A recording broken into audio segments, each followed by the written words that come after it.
Hi friends. तो कैसे हैं आप लोग? उम्मीद है कि आप सब बखैर होंगे। तो साथियों, ये चैप्टर उन हजरात के लिए बहुत ही ख़ास होने वाला है और ये स्टार्ट चैप्टर होने वाला है। चैप्टर 1 किसके लिए? ये चैप्टर दोस्तों क्लास 11th चैप्टर 1 होने वाला है, जो कि BSEB बोर्ड किस तरह के क्वेश्चन 11th क्लास के लिए बनाती है। जब एग्ज़ाम लेती है तो किस तरह के क्वेश्चन दर्ज करती है और कैसे कैसे सवालात पूछे जाते हैं इंटर क्लास में। तो चलिए साथियों, लास्ट तक बने रहें, क्योंकि ये चैप्टर आप सबके लिए बहुत ही अहम होने वाला है, बहुत ही ख़ास होने वाला है।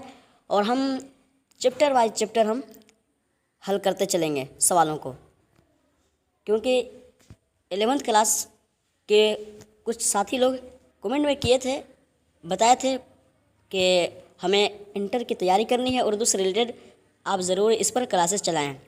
तो चलिए दोस्तों, आप सबके लिए चैप्टर 1 लेकर आ गया हूँ, इंटर उर्दू MCQ। तो चलिए दोस्तों, चलते हैं हमने सवालों की तरफ। सवालों की तरफ बढ़ने से पहले छोटी सी रिक्वेस्ट करूँगा कि जो नाज़रीन नए हैं सब्सक्राइब कर दें और बेल आइकन प्रेस कर दें ताकि नोटिफिकेशन पहुंचता रहे। तो चलिए दोस्तों, सवाल नंबर 1 को देखते हैं। सवाल नंबर 1, इसको थोड़ा बड़ा कर लेते हैं। सवाल नंबर 1 इसमें पूछा गया, सर सैयद अहमद ख़ां का कौन सा मजमून आपके निसाब में शामिल है? सर सैयद अहमद ख़ां का कौन सा मजमून आपके निसाब में शामिल है? ऑप्शन ए गुज़रा हुआ ज़माना, ऑप्शन बी औरतों के हुकूक, ऑप्शन सी तालीम और तरबियत, ऑप्शन डी इनमें से कोई नहीं। तो साथियों, सवाल नंबर 1 जो है, यानी कि इंटर क्लास का जो चैप्टर 1 है, उसमें सवाल नंबर 1 में जो कहा गया कि सर सैयद अहमद ख़ां का कौन सा मजमून आपके निसाब में शामिल है, तो दोस्तों हमारे निसाब में यानी कि क्लास 11th में जो शामिल है वो तालीम और तरबियत है। तो हमारा ऑप्शन सी करेक्ट आंसर हो जाएगा सवाल नंबर 1 का। सवाल नंबर 2 को देखते हैं। सवाल नंबर 2 इसमें पूछा गया दोस्तों, अफसाना डायन है ना, ये अफसाना है जो डायन नाम का है। तो अफसाना डायन के मुसन्निफ कौन है? मुंतखब करें। Option A Ismat Chughtai, option B Shakeel Akhtar, option C Shakeela Bano, option D Jilani Bano. तो साथियों, सवाल नंबर 2 में जो पूछा गया अफसाना डायन के मुसन्निफ कौन है, इसके कातिब, इसके लेखक कौन है, तो साथियों सवाल नंबर 2 का हमारा करेक्ट आंसर जो होगा कि डायन के मुसन्निफ शकील अख्तर हैं। तो हमारा ऑप्शन बी करेक्ट आंसर हो जाएगा सवाल नंबर 2 का। सवाल नंबर 3, सवाल नंबर 3 में पूछा गया कि मिट्टी का तेल नसरी अदब की कैसी सन्निफ है? मिट्टी का तेल जो है ये नसरी अदब की कैसी सन्निफ है? ऑप्शन ए अफसाना, ऑप्शन बी इंशाइया, option C drama, option D novel. तो सवाल नंबर 3 में जो पूछा गया दोस्तों कि मिट्टी का तेल नसरी अदब की कैसी सन्निफ है, तो साथियों सवाल नंबर 3 का हमारा करेक्ट आंसर जो होगा कि ये इंशाइया है। ठीक है, नसरी अदब की ये इंशाइया सन्निफ है। तो हमारा ऑप्शन बी करेक्ट आंसर हो जाएगा सवाल नंबर 3 का। सवाल नंबर 4 इसमें पूछा गया कि कन्हैया लाल कपूर का जन्म कब हुआ? इंतखाब करें। ये कन्हैया लाल कपूर जो हैं, इनका जन्म, इनकी पैदाइश कब हुई? इंतखाब करें। ऑप्शन ए 1927 ईस्वी, ऑप्शन बी 1919 ईस्वी, ऑप्शन सी 1925 ईस्वी, ऑप्शन डी 1920 ईस्वी। तो साथियों सवाल नंबर 4 में जो पूछा गया कि कन्हैया लाल कपूर का जन्म कब हुआ था, तो दोस्तों कन्हैया लाल कपूर जब पैदा हुए थे तो वो सन ईस्वी जो चल रहा था 1927 ईस्वी चल रहा था। तो हमारा ऑप्शन ए करेक्ट आंसर हो जाएगा सवाल नंबर 4 का। सवाल नंबर 5 इसमें पूछा गया कि जेल में रतन सिंह का अफसाना का नाम मुंतखब करें। जेल में रतन सिंह का अफसाना का नाम मुंतखब करें, यानी कि रतन सिंह के जो अफसाने हैं उनका नाम मुंतखब करेंगे। कौन सा अफसाना रतन सिंह के हैं? ऑप्शन ए कटी हुई शाख, ऑप्शन बी अलाउ, ऑप्शन सी मिट्टी का तेल, ऑप्शन डी एक बड़ा आदमी। तो साथियों सवाल नंबर 5 में जो पूछा गया कि जेल में रतन सिंह का अफसाना का नाम मुंतखब करें, तो साथियों रतन सिंह का अफसाना जो है ये एक बड़ा आदमी जो है ये उन्हीं का है, रतन सिंह की लिखी हुई किताब है। तो साथियों सवाल नंबर 5 का ऑप्शन डी हमारा करेक्ट आंसर हो जाएगा सवाल नंबर 5 का। सवाल नंबर 6 इसमें कहा गया कि शमा परवाना, ठीक है, शमा परवाना किसका नज़्म है? कलम बंद करें। शमा परवाना जो है ये किसका नज़्म है? कलम बंद करें। ऑप्शन ए Suhail Azim Abadi, option B Nazir Ahmad, option C Ghalib, option D Iqbal. तो साथियों सवाल नंबर 6 में जो पूछा गया कि शमा परवाना किसका नज़्म है? कलम बंद करें। तो साथियों सवाल नंबर 6 का हमारा करेक्ट आंसर जो होगा कि ये इकबाल का है, तो हमारा ऑप्शन डी करेक्ट आंसर हो जाएगा साथियों सवाल नंबर 6 का। सवाल नंबर 7, इसमें कहा गया कि रतन सिंह का अफसाना एक बड़ा आदमी में किसकी कहानी है, दर्ज करें। यानी कि जो रतन सिंह का जो अफसाना है जो ऊपर गुजरा, एक बड़ा आदमी जो है इनके लेखक रतन सिंह है, तो उसमें किसकी कहानी दर्ज किए गए हैं। ऑप्शन ए डॉक्टर की, ऑप्शन बी ज़मींदार की, ऑप्शन सी देहाती की, ऑप्शन डी दारोगा की।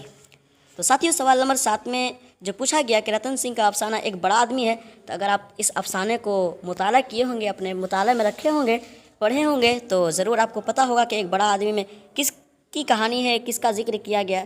तो साथियों इसमें जिक्र जो किया गया है वो ज़मींदार के लिए कहा गया। ठीक है, ज़मींदार की कहानी है, तो हमारा ऑप्शन बी करेक्ट आंसर हो जाएगा साथियों सवाल नंबर 7 का।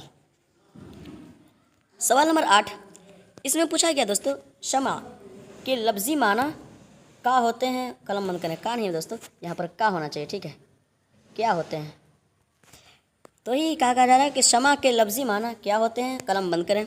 ऑप्शन ए उजाला, ऑप्शन बी क्या क्षमा के माना रोशनी होती है, ऑप्शन सी क्या क्षमा के माना चिराग होता है, ऑप्शन डी क्या क्षमा का माना सुबह के आते हैं। तो दोस्तों सवाल नंबर 8 में जो पूछा गया कि क्षमा के लफ्ज़ी माना क्या होते हैं, कलम बंद करें। तो साथियों सवाल नंबर 8 का हमारा करेक्ट आंसर होगा कि क्षमा का जो माना होता है वो साथियों चिराग होता है। क्षमा मतलब चिराग। ठीक है, तो हमारा ऑप्शन सी करेक्ट आंसर हो जाएगा साथियों सवाल नंबर 8 का। सवाल नंबर 9, सवाल नंबर 9 में पूछा गया दोस्तों कि क्षमा से प्यार कौन करता है, इंतखाब करें। ये क्षमा जो है यानी कि जो चिराग है उससे प्यार कौन करता है, इंतखाब करें। ऑप्शन ए जुगनू जो उड़ता है, ऑप्शन बी तितली, क्या वो भी तितली जो है पतली सी होती है उड़ती है, क्या वो प्यार करती है, ऑप्शन सी परवाना, ऑप्शन डी मकड़ी। तो साथियों सवाल नंबर 9 में है जो पूछा गया कि क्षमा से प्यार कौन करता है। तो साथियों हमारा सवाल नंबर 9 का हमारा करेक्ट आंसर जो होगा कि क्षमा से जो प्यार करता है वो परवाना है, क्योंकि ऊपर गुजर चुका है क्षमा परवाना, इसका मतलब इसमें दोनों में किसी न किसी चीज़ की निस्बत होगी जो ज़रूर दोनों साथ में आए हैं। तो हमारा ऑप्शन सी करेक्ट आंसर हो जाएगा सवाल नंबर 9 का। तो चलिए साथियों सवाल नंबर 10 को देखते हैं। सवाल नंबर 10, इसमें कहा गया कि शायर ये किससे पूछता है कि परवाना अदब को आदाब इश्क तूने सिखाया है क्या। यहाँ से जो शेर है दोस्तों, यहाँ से यहाँ तक जो शेर है, तो इसमें कहा गया कि शायर ये किससे पूछता है कि परवाना को आदाब इश्क तूने सिखाया है क्या, सिखाए हैं क्या। ऑप्शन ए जुगनू से, ऑप्शन बी शमा से, ऑप्शन सी परवाना से, ऑप्शन डी इनमें से कोई नहीं। तो दोस्तों सवाल नंबर 10 में जो पूछा गया कि शायर ये किससे पूछता है कि परवाना को आदाब इश्क तूने सिखाए हैं क्या, तो साथियों सवाल नंबर 10 का हमारा करेक्ट आंसर होगा कि ये शायर जो पूछते हैं वो शमा से पूछते हैं। ठीक है, शमा से पूछते हैं, तो हमारा ऑप्शन बी करेक्ट आंसर हो जाएगा साथियों सवाल नंबर 10 का। तो साथियों सवाल नंबर 11 को देखते हैं। सवाल नंबर 11, इसमें पूछा गया दोस्तों कि नादिम बल्खी का असल नाम क्या था। कलम बंद करें। ये नादिम बल्खी जो हैं इसका उनका असल नाम क्या था, कलम बंद करें। Option A Mohammad Israfil, option B Mohammad Ismail, option C Mohammad Rafi, option D Mohammad Ibrahim.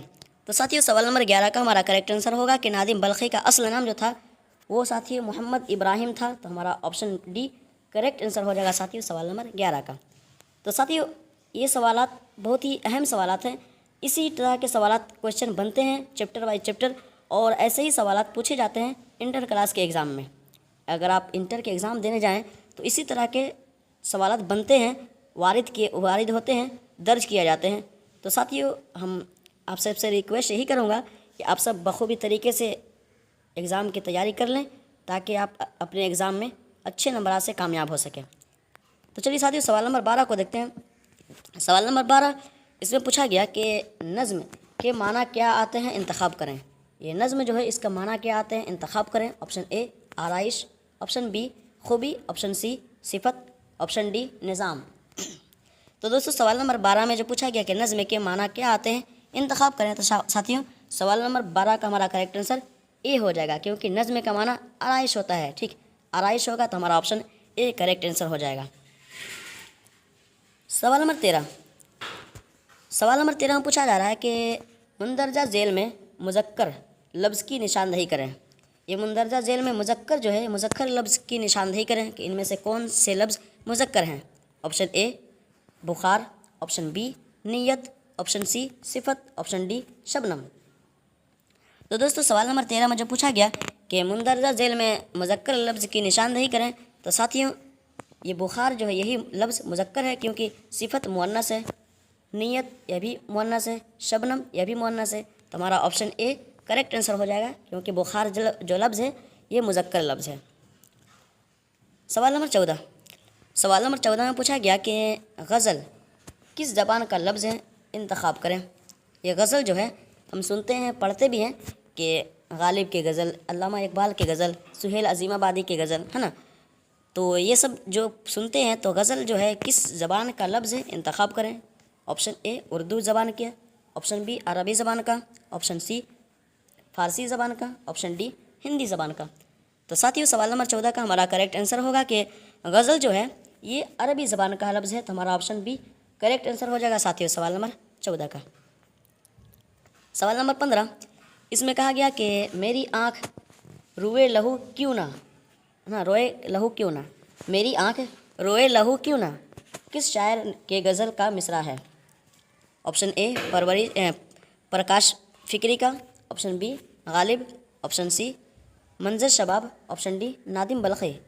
तो दोस्तों सवाल नंबर 15 में जो पूछा गया कि मेरी आँख रोए लहू क्यों ना किस शायर के गज़ल का मिसरा है, तो साथियों सवाल नंबर 15 का हमारा करेक्ट आंसर होगा कि ये मंजर शबाब के शायर का मिसरा है। ठीक है, मंजर शबाब जो है ये शायर जो हैं इनकी गज़ल का मिसरा है। तो हमारा ऑप्शन सी करेक्ट आंसर हो जाएगा साथियों सवाल नंबर 15 का। तो चलिए साथियों सवाल नंबर 16 को देखते हैं। सवाल नंबर 16, इसमें कहा जा रहा है कि मुहावरा आंखें भर आना, एक मुहावरा है दोस्तों ये, आंखें भर आना के क्या माना होते हैं। ऑप्शन ए गुस्सा होना, ऑप्शन बी शर्मिंदा होना, ऑप्शन सी खुश होना, ऑप्शन डी रंजीदा होना। तो दोस्तों सवाल नंबर 16 में जो पूछा गया कि ये मुहावरा जो है आंखें भर आना कि क्या माना होते हैं, तो साथियों इसका माना होते हैं रंजीदा होना। ठीक है, आंखें भर आना मतलब रंजीदा होना। तो हमारा ऑप्शन डी करेक्ट आंसर हो जाएगा साथियों सवाल नंबर 16 का। सवाल नंबर 17, इसमें पूछा गया दोस्तों कि आगाज़ की ज़िद क्या होगी, इंतखाब करें। ये आगाज़ जो लफ्ज़ है तो इसकी ज़िद क्या आती है, इंतखाब करें। ऑप्शन ए शुरू, ऑप्शन बी अंजाम, ऑप्शन सी आखिर, ऑप्शन डी इनकार। तो दोस्तों सवाल नंबर 17 का हमारा करेक्ट आंसर होगा कि आगाज़ की ज़िद जो होगी तो वो आगाज़ की ज़िद अंजाम होती है। आगाज़ मतलब शुरुआत, अंजाम मतलब ख़त्म, इख्तिताम। तो हमारा ऑप्शन बी करेक्ट आंसर हो जाएगा साथियों सवाल नंबर 17 का। सवाल नंबर 18, इसमें पूछा गया दोस्तों कि गयास अहमद गद्दी की पैदाइश कब हुई। गयास अहमद गद्दी जो है इनकी पैदाइश कब हुई। ऑप्शन ए 1911 ईस्वी, ऑप्शन बी 1925 ईस्वी, ऑप्शन सी 1928 ईस्वी, ऑप्शन डी 1912 ईस्वी। तो साथियों सवाल नंबर 12 का हमारा करेक्ट आंसर होगा कि गयास अहमद गद्दी जो थे उनकी पैदाइश जब हुई थी तो वो सन ईस्वी जो चल रहा था वो 1928 ईस्वी चल रहा था। तो हमारा ऑप्शन सी करेक्ट आंसर हो जाएगा साथियों। सवाल नंबर 19, इसमें कहा गया कि गयास अहमद गद्दी के वालिद का नाम क्या था, मुंतखब करें। ये गयास अहमद गद्दी जो हैं इनके वालिद का नाम क्या था। Option A Jamal Pasha, option B Shafiq Gaddi, option C Ahmad Gaddi, option D Ibrahim गद्दी। तो दोस्तों सवाल नंबर 19 में जो पूछा गया कि गयास अहमद गद्दी के वालिद मोहतरम का नाम क्या था, तो साथियों इनके वालिद मोहतरम का नाम अहमद गद्दी था। तो हमारा ऑप्शन सी करेक्ट आंसर हो जाएगा साथियों सवाल नंबर 19 का। तो चलिए दोस्तों आप सबसे रिक्वेस्ट करूँगा उन नाज़रीन से जो अब तक के सब्सक्राइब ना किए हों, सब्सक्राइब कर दें, बेल आइकन प्रेस कर दें, और हो सके तो जो साथी लोग आपके 11th 12th और 10th क्लास में पढ़ रहे हैं, उर्दू से रिलेटेड एग्ज़ाम आते हैं, तो ज़रूर उन तक इस वीडियो को शेयर कर दें ताकि वो भी इस वीडियो से इस चैनल पर आकर अपने एग्ज़ाम की तैयारी बखूबी तरीके से कर सकें। तो चलिए साथियों सवाल नंबर 20 को देखते हैं। सवाल नंबर 20, इसमें कहा गया कि गयास अहमद गद्दी कहाँ पैदा हुए, दर्ज करें। गयास अहमद गद्दी जो हैं ये कहाँ पैदा हुए थे। Option A Hyderabad, option B Lucknow, option C Bihar, option D Jharkhand. तो दोस्तों सवाल नंबर 20 में जो पूछा गया कि गयास अहमद गद्दी कहाँ पैदा हुए थे, तो साथियों ये झारखंड में पैदा हुए थे। तो हमारा ऑप्शन डी करेक्ट आंसर हो जाएगा साथियों सवाल नंबर 20 का। सवाल नंबर 21, इसमें कहा जा रहा है कि गयास अहमद गद्दी की वालिदा का नाम क्या था। गयास अहमद गद्दी जो हैं इनकी वालिदा का नाम क्या था, मुंतखब करें। Option A Shakeela Bibi, option B Batulan Bibi, option C Jameela Bibi, option D Khadija Bibi. तो दोस्तों सवाल नंबर 21 में जो पूछा गया कि गयास अहमद गद्दी की वालिदा का नाम क्या था, तो जो हजरात मतलब अपने निसाब में जो शामिल किताब है उसका अगर मुताला किए होंगे तो ज़रूर आपको पता होगा कि गयास अहमद गद्दी की वालिदा का नाम क्या था। तो साथियों आपको बताता चलूँ कि सवाल नंबर 21 का हमारा करेक्ट आंसर जो होगा कि गयास अहमद गद्दी की वालिदा का नाम बतूलन बीबी था, तो हमारा ऑप्शन बी करेक्ट आंसर हो जाएगा साथियों सवाल नंबर 21 का। सवाल नंबर 22 इसमें कहा गया कि ममालिक का वाहिद लफ्ज़ क्या होगा, इंतखाब करें। ये ममालिक जो है दोस्तों इसका वाहिद लफ्ज़ क्या आते हैं? ऑप्शन ए मुल्क, ऑप्शन बी मिल्कियत, ऑप्शन सी मुल्की, ऑप्शन डी ममलिकत। तो दोस्तों सवाल नंबर 22 का हमारा करेक्ट आंसर होगा कि ममालिक जो है ये मुल्क की जमा है, ठीक है, मुल्क की जमा ममालिक आते हैं, तो हमारा ऑप्शन ए करेक्ट आंसर हो जाएगा सवाल नंबर 22 का। सवाल नंबर 23 इसमें पूछा गया दोस्तों कि गयास अहमद गद्दी का नाम किस मशहूर सनीफ में आता है?